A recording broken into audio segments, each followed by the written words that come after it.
Hello everyone, आज हम लोग फाउंडेशन के टाइप 1 को प्रैक्टिस करेंगे। ठीक है, तो मैं कुछ सेंटेंसेस लिखता हूं, इसको आप भी ट्राई करेंगे।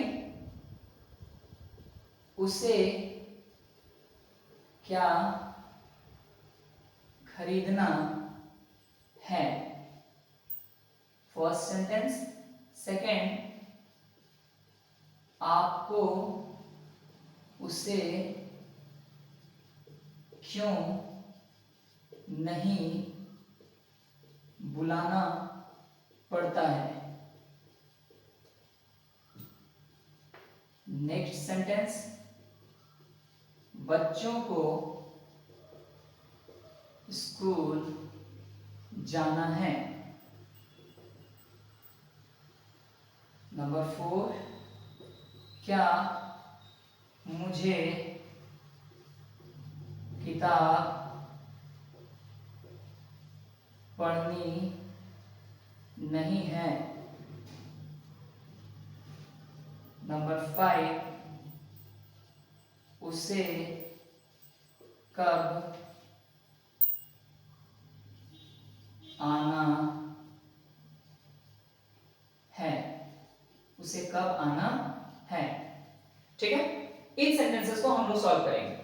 उसे क्या खरीदना है, आप जानते हैं ये क्वेश्चन है तो इंटरोगेटिव हुआ। ठीक है, अब इंटरोगेटिव है तो या तो सिंपल होगा या तो कंडीशनल होगा। सिंपल यस नो में जवाब आए तो, और अगर यस नो में जवाब नहीं आए तो कंडीशनल। ठीक है, उसे क्या खरीदना है, आप इसका जवाब यस नो में नहीं दे पाएंगे तो ये कंडीशनल इंटरोगेटिव हुआ। और कंडीशनल अगर टाइप 1 का देखते हैं, कंडीशनल इंटरोगेटिव, तो सबसे पहले क्वेश्चन वर्ड है। क्वेश्चन वर्ड हम लोग व्हाट का यूज करेंगे। क्वेश्चन वर्ड के बाद हैज का यूज होगा। क्यों? क्योंकि सब्जेक्ट उसे यानी ही या सी है।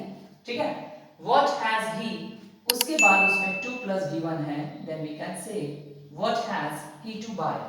ओके, आपको उसे क्यों नहीं बुलाना पड़ता है। अब आप इस सेंटेंस को देखें तो this one is also interrogative and negative too. Okay, अब सिंपल है या कंडीशनल है इस बात की चर्चा करें तो क्या आप इस सेंटेंस का जवाब यस या नो में दे सकते हैं? बिल्कुल नहीं। तो जब नहीं दे सकते हैं, दिस वन इज कंडीशनल, तो ये कंडीशनल इंटरोगेटिव नेगेटिव हुआ। गौर करेंगे यहां पे हमने वही रूल फॉलो किया, बस नेगेटिव नहीं था, तो इस बार नेगेटिव है तो हम सब्जेक्ट के बाद नॉट बढ़ा दें, है ना। तो इस सेंटेंस को हम बनाए तो क्वेश्चन वर्ड क्यों है तो वाई का यूज करें, फिर हैज और हैव देना है तो यू सब्जेक्ट है, इस वजह से हम हैव को लेंगे और यहां यू देंगे, सब्जेक्ट के बाद नॉट यूज कर देंगे। ठीक है, उसके बाद टू प्लस गिवन, बुलाना दैट मींस कॉल, और उसी के लिए आप यहां हिम या हर कुछ भी लगा सकते हैं। अगर आप लड़के को बुला रहे हैं तो हिम लगाइए, अगर आप गर्ल्स को बुला रहे हैं तो हर लगाइए। ठीक है, देखिए यहां सब्जेक्ट है, यहां उसे के लिए हमने ही यूज किया और यहां उसे के लिए हमने हिम यूज किया। क्यों? क्योंकि एक पोजीशन होता है सब्जेक्ट का, जब हमने यहां पे लिखा ही को तो वो सब्जेक्ट के जगह पे आया। रूल में सब्जेक्ट होता है और ऑब्जेक्ट होता है, तो जब आप उसे के लिए सब्जेक्ट के जगह पे लिखेंगे तो ही लिखेंगे, लेकिन जब आप उसे को ऑब्जेक्ट की जगह लिखेंगे तो क्या लिखेंगे?